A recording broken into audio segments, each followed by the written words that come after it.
Zgjedhje kjo dynja, zgjedhjes nuk i ngja. Najsen qështu. Vazhdim këmë ju të regu disa prej shteteve të cilat kanë organizu zgjedhje parlamentare brenda pak viteve shumë herë. Ose shumë herë brenda pak viteve. Se edhe na tash në u ka përzikjo në Kosovë. Portugalia, 3 parë zgjedhje për shumë pak vjetë. Në vitin 2022 mbajtën zgjedhjet të rregullta parlamentare, mirë po në 2024 zgjedhjet parakoshme pas rënies së qeverisë dhe zgjedhjet në vitin 2025 të parashikuara pak a shumë. Të paktën një tjetër zgjedhje parakoshme para afatit normal, edhe krejt kjo ka ndodhur për shkak të mosmarrëveshjeve politike dhe mos formimit të shumicës.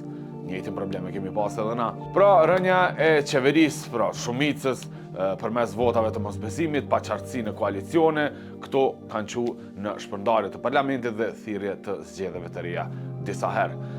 Mirë po në vendin e dytë është Izraeli. Një periudhë 2019-2022, ata kanë pas zgjedhje në këto data. Prill 2019, shtator 2019, mars 2020, mars 2021 dhe nëntor 2022. Helash prej zgjedhjeve, kështu që mos u ankoni në Kosovë, ja që 3 herë në karo me dalë me votu. Gjatë kësaj periudhe u zhvilluan 5 zgjedhje parlamentare, pra në Izrael, e krejt kjo ishte për periudhë 3 vjeçare. E gjitha ndodhi për shkak të mungesës së koalicioneve të qëndrueshme, bllokimeve politike që pamundsuan formimin e qeverive pas votimeve të mëparshme. Domethënë e njëjta histori si të na në Kosovë, e cila është arsyeja. Forca kryesore politike dhe partitë e tjera shpesh refuzuan bashkëpunimin. Po më duket, ketë besin Kosovë, duke bërë të pamundur formimin e shumicës së qeverisë dhe duke detyruar zgjedhje të reja shumë herë.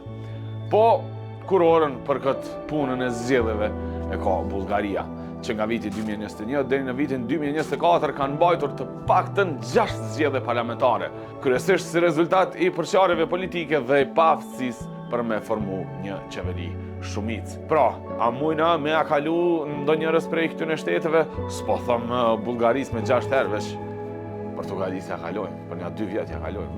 Veç jep na kohë, keni me po.